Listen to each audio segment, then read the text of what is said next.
Why you should never buy turnkey Airbnbs, and here's what I do instead.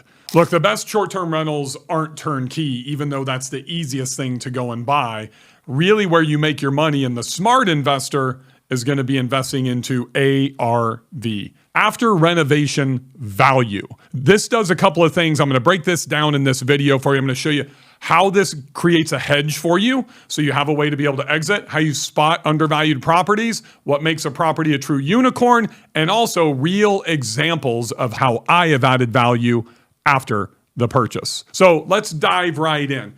Why should you not buy turnkey? Because somebody's already renovated the property and you're going to be paying top dollar for it. Unfortunately, that is something, if it's an Airbnb, if it's fully renovated, it's got amenities and it's not performing, either the host absolutely sucks at what they're doing, or the property, there is something wrong with it that's not going to be able to generate revenue. Do your research, AirDNA, STR Insights, Price Labs tools, run proformas, make educated decisions. On the second point, number 2, of how I find undervalued properties with big upside. Number 1, I am looking in secondary and tertiary markets. I am not looking in the primary market. So when I first started with my very first purchase, I went to Fort Morgan, Alabama at the advice of a very good friend of mine who had been in the property management business and the hotel and the development business in Destin for years before the boom started in short-term rentals. And Bria, my wife, wanted to invest into Seaside. And he said, Bill, you can't afford at this time, it's 2015, to invest there. So he sent us to Gulf Shores, and then we went to even the tertiary market of Gulf Shores. So if you think about that,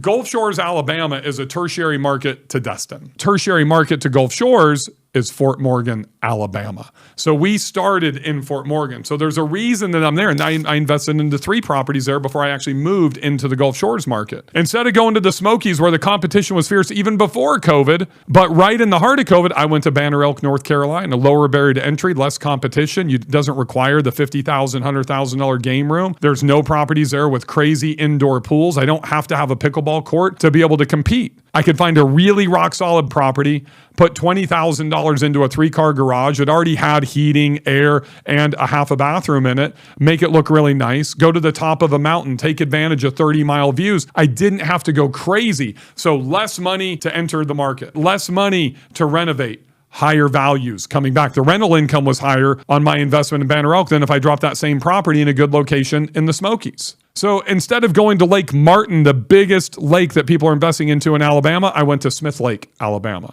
About 2.5 hours south of Nashville, an hour from Birmingham. And the beautiful part about that, where Lake Martin is deeper into the state, farther south. Sure, it draws off Tuscaloosa. Sure, it can draw off of some other smaller towns in Alabama and southern Georgia, but I've got Birmingham in my backyard. I've got Nashville 2 hours away. I can draw off of Chattanooga.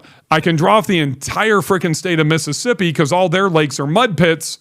And one of the marketing capabilities of Smith Lake is it is the second clearest lake in the country.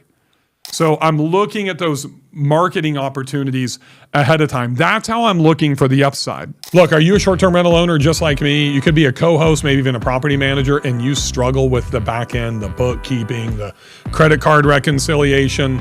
Well, if you're not familiar with Baselane, you need to take a look at them because that's completely changed my life and my relationship with QuickBooks. I don't know if I should say that or not, but literally, it's the bane of my existence. Baselane has AI that's implemented, and it's made mine and my wife's, Bria's, life so much easier to take care of all of our properties from a co-hosting side to the side that we own. It's an absolute game changer, and literally it's saving us thousands of dollars a month based on our time to have to reconcile our books. The AI feature is just absolutely sick inside of Baselane. Plus they have banking that goes along with it, and they give us 3.35% interest. They have debit cards. So now we can follow the asset protection and silo everything, right? Banking, bookkeeping, all in one spot. Dedicated debit card, 3.35%. What are you waiting for? I switched to Baselane, and I recommend you do too.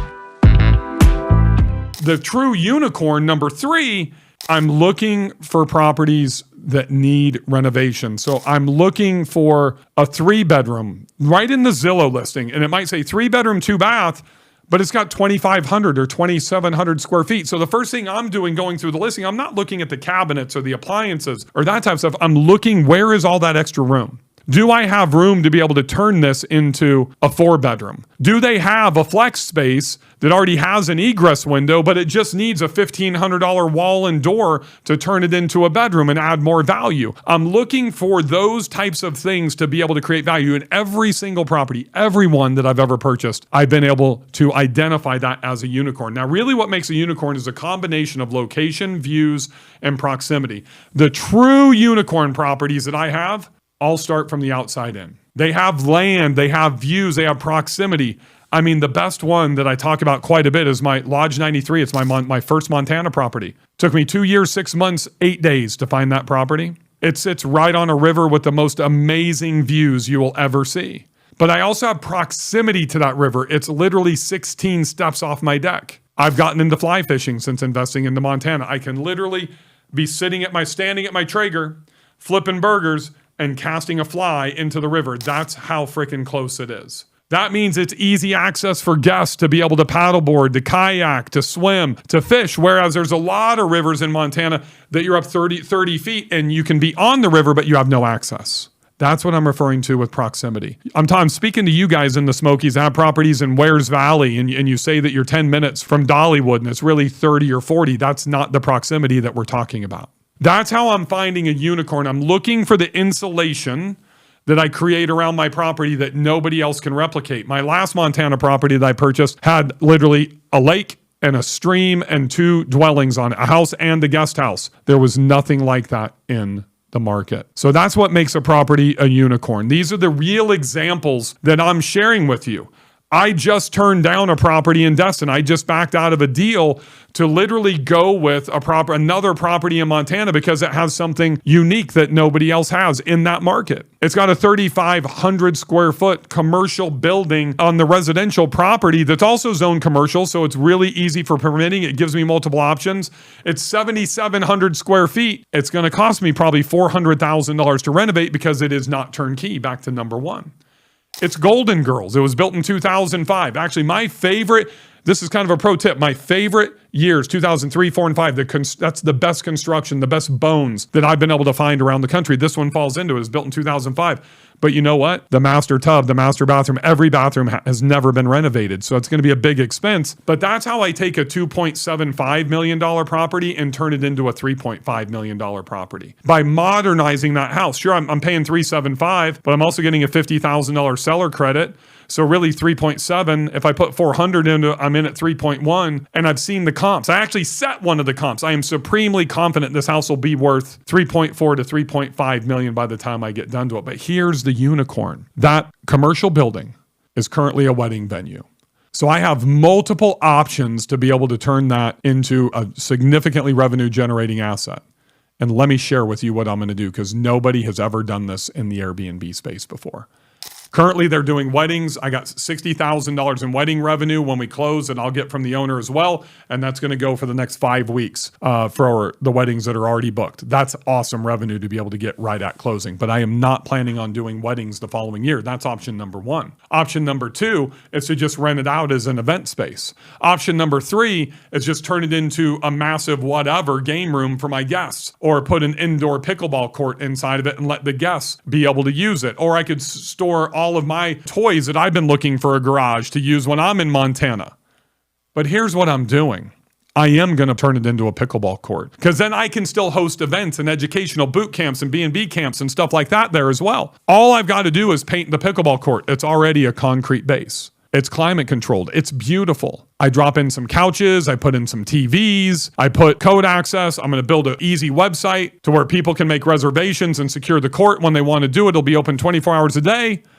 And I'm going to sell 200 memberships at $1,500 a piece annually. Either $1,500 a piece annually, or they can pay $150 a month, which actually will equivalent to, what is that, $1,700 or $1,750 on an annual basis. Do the math.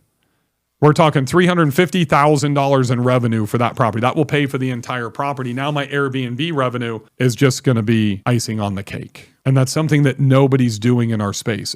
There's the market to be able to sell that. There's no question. Not just a pickleball court. I've got to make it bougie. I'm going to put probably 10 lockers in. I'll have an honor bar with drinks and snacks. We'll have the televisions. We'll have the couch. It's going to be a lounge to where they can get away and play pickleball. And it's only one court, because the most expensive country clubs and areas don't have indoor pickleball courts. Well, what the hell are these people going to do that are diehard pickleballers like I am about snowboarding? That's why I'm going to fucking Chile in the middle of August. I can't wait till the season. Well, they want to play pickleball the exact same way. I make it bougie, I make it attractive, and I make it exclusive. Just so happens if you stay at this property, which will be called Soaring Eagle, you will actually become an honorary member and get to book dates, times, just like the membership will as well. So now I'm getting the best of both worlds. This is the type of creative thinking, creative business developing that we need to absolutely thrive in today's market with Airbnbs, but it starts with never buying